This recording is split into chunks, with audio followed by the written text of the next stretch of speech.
Obrigado, boa noite.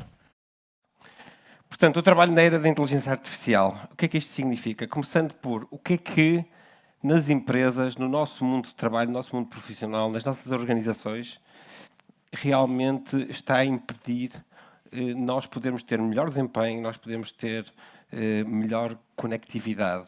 São estes gaps, são estas impossibilidades que surgem do facto de haver grandes diferenças entre tipos de pessoas ou dentro das organizações. Gaps geracionais, gaps de natividade digital, gaps culturais, de género, ouve-se agora muito falar sobre isto, internacionais, portanto, de países, de nações. E depois há um novo gap que está a surgir e que, na realidade, ainda não chegou às empresas massivamente, porque as empresas massivamente ainda não usam inteligência artificial. Mas está a chegar. O que é que tem de diferente de todos os outros? É que todos os outros, eu gosto muito de ser otimista, mas na realidade é isto que está a acontecer, todos os outros estão a melhorar. Há muitos movimentos contra coisas que estão a acontecer, nomeadamente de igualdade de género, e ainda bem, mas todos eles caminham, todos os outros caminham lentamente, ou mais rápido ou mais lentamente, dependendo dos mercados, para melhorar. O gap de AI readiness está a surgir, portanto está num movimento completamente ao contrário, está a começar a surgir. E ele ainda não chegou às empresas, porque na realidade nas empresas ainda não existem pessoas que estejam AI ready, ou existem poucas, ou existem algumas startups onde isso acontece, e algumas pessoas em grandes empresas, raramente. Portanto, é um movimento que está a começar.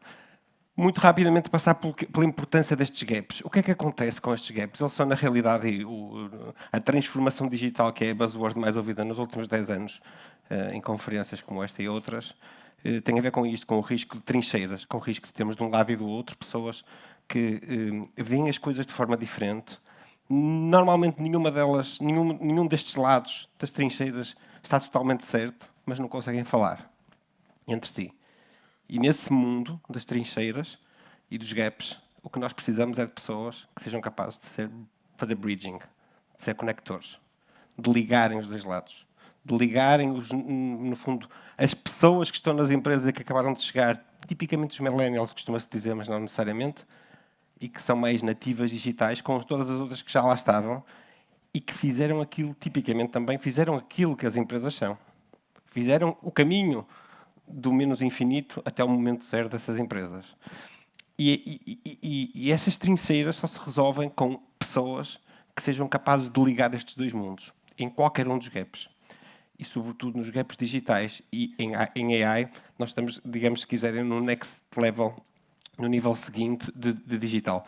E, portanto, o que é que vai realmente ser importante? Vai ser importante transdisciplina, vai ser importante a interseção, no fundo, a capacidade de interseccionar disciplinas diferentes e de compreender muito mais rapidamente o que é que são as disciplinas dos outros, quais são as necessidades dos outros. Isso implica, por exemplo, também muita tolerância, uma enorme capacidade de adaptação, de perceber o que é que cada um dos outros departamentos, áreas, cápsulas, negócios está a fazer e porque é que o está a fazer, qual é o contexto dele.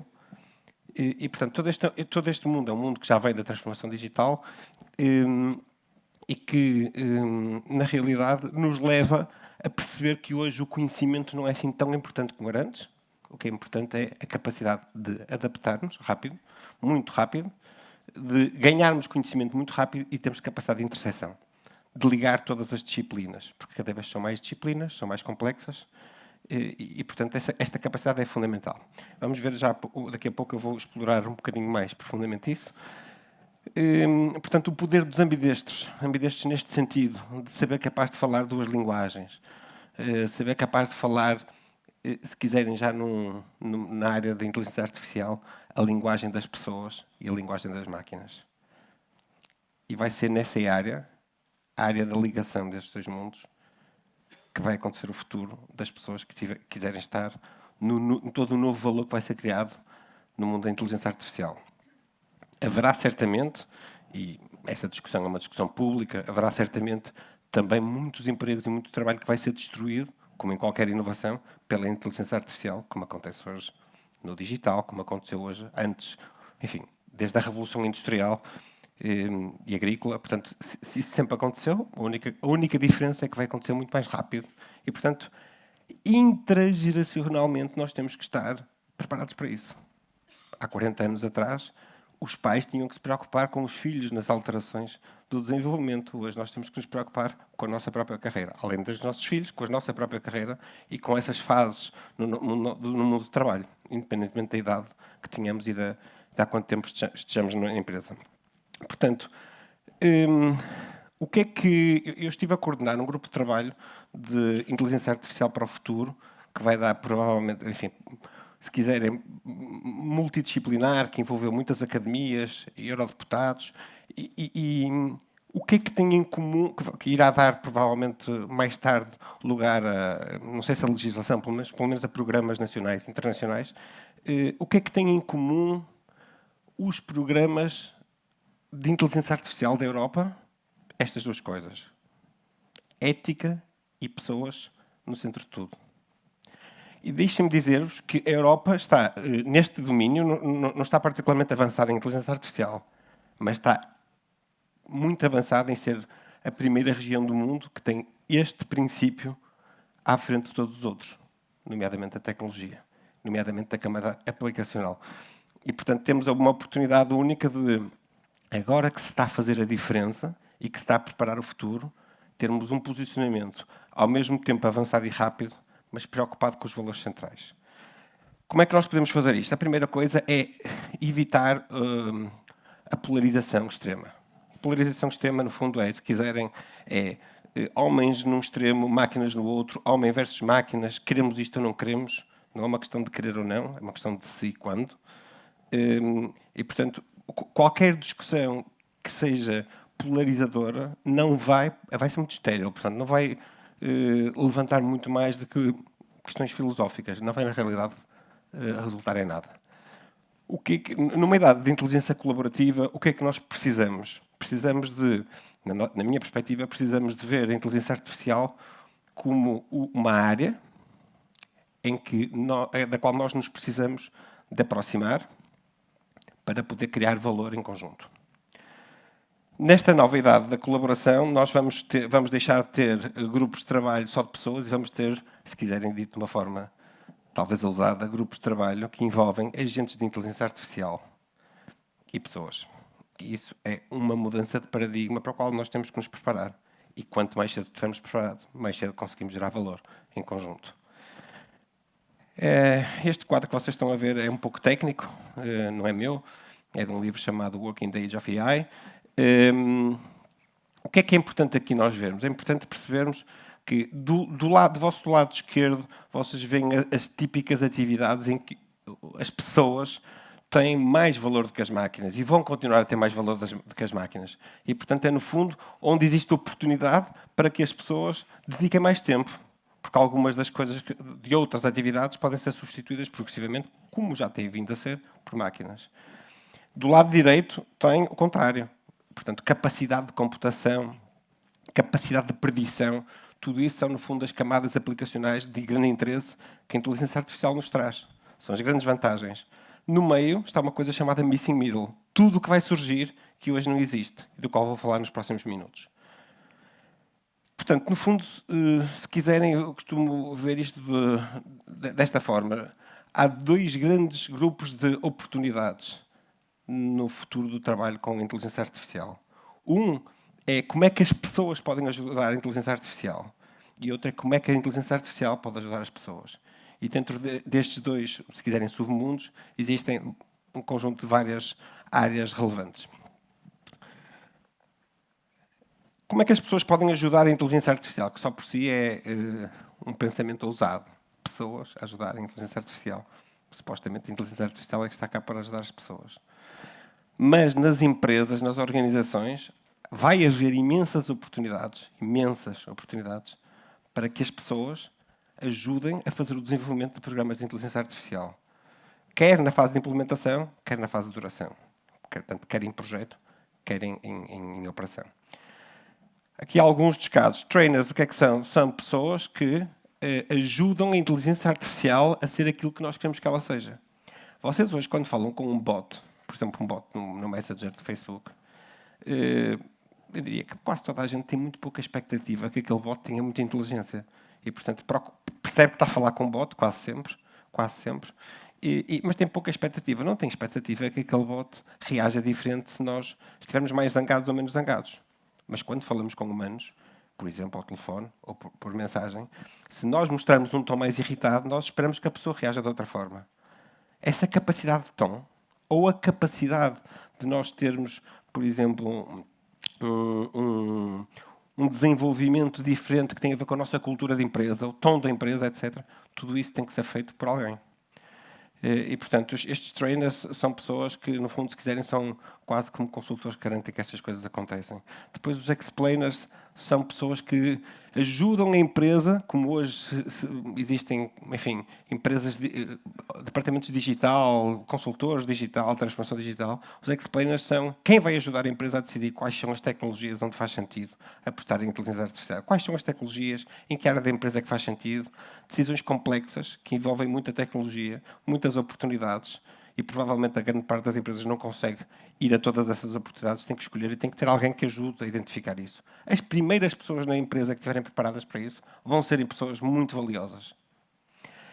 Os sustainers já estão preocupados com outro tipo. É muito mais sofisticado. São pós-implementação e vão ser as pessoas que se preocupam. Tipicamente isto são pessoas, tipicamente C-level das empresas, as que estiverem mais bem preparadas no topo da organização, que se vão preocupar com outros temas, com a ética, com o acesso a dados, com o que é que eu quero que a minha empresa faça com a inteligência artificial, até que ponto é que eu quero ir.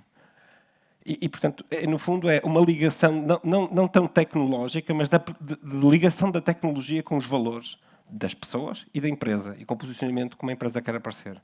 E os coaches são as pessoas que vão fazer com que o resto da empresa se desenvolva. Lembram-se há pouco de falar dos bridgers, dos connectors? São estas pessoas.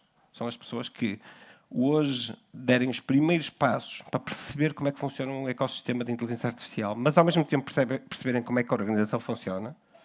Não podem ser aliens que percebem a inteligência artificial, mas não percebem como é que a organização funciona, qual é a cultura, como é que as pessoas se relacionam, quais são os problemas reais, se existem silos na empresa, como é que podem quebrar esses silos. Portanto, estas pessoas têm que perceber de todos estes mundos, têm que ser conectores.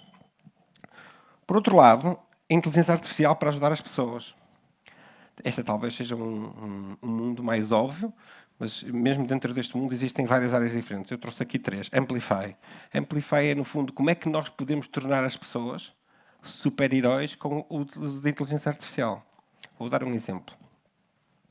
Softwares como a Autodesk ou como a Adobe foram e são utilizadas por milhões de pessoas em todo o mundo. Hoje têm tecnologia de inteligência artificial para conseguir que alguém utilize eticamente, salvaguardando a ética, utilize desenvolvimentos feitos por outros para fazer um melhor trabalho e muito mais rápido. Exemplo, eu estou a desenvolver um edifício e à medida que vou desenvolvendo este edifício em CAD, sou arquiteto, à medida que vou desenvolvendo este edifício, posso ter acesso a múltiplas soluções que surgem, dadas pela inteligência artificial, de outras pessoas que estavam a resolver o mesmo problema e que chegaram a outras soluções, múltiplas outras soluções, e que consentiram a partilhar dessa informação. Só para dar um exemplo, isto em termos de arquitetura, em termos de utilização de cores e design, é ainda muito mais avançado. E, portanto, no fundo é utilização de machine learning, ou de inteligência artificial, para não confundir tecnicamente, neste caso de inteligência artificial, para conseguir muito melhores resultados, muito mais rápidos resultados, utilizando na mesma os valores e as competências da pessoa. Não substituindo as competências, mas amplificando, no fundo. Interação. O que é interação? É utilizar o melhor dos robôs, ou dos agentes de inteligência artificial, vamos chamar-lhe assim, misturados com pessoas. Vou-vos dar um exemplo disto. Eu trabalhei durante 10 anos no Corte Inglês, liderei a área digital do Corte Inglês. Uma coisa que nós fizemos era, o Messenger do Corte Inglês tinha 10.000 mensagens por mês, atendidas por pessoas. Quando nós instalamos o primeiro bot em Portugal, há 4 anos atrás, essas mensagens passaram a ser, de 10.000, em pouco tempo, passaram a ser 50.000, das quais 45.000 atendidas por bot, 5.000 por pessoas. A grande diferença não foram as muito mais pessoas que foram atendidas por bot. A maior diferença foi que as 5.000 pessoas que foram atendidas por pessoas tinham as mesmas pessoas com o dobro do tempo. Essas pessoas não estavam a dar mensagens repetidas, estavam a dar as mensagens com valor. o bot estava a dar as mensagens repetidas. A interseção é isto, é no fundo saber o que é que tem valor para ser utilizado por inteligência artificial e o que é que nós devemos deixar para ser utilizado por pessoas. E finalmente embody, que é numa lógica muito mais industrial, se quiserem, que é um novo mundo de inteligência artificial, não é um mundo de automação total. É um mundo em que as máquinas não estão treinadas para fazer sempre as mesmas coisas. As máquinas estão treinadas para aprender e fazer coisas diferentes.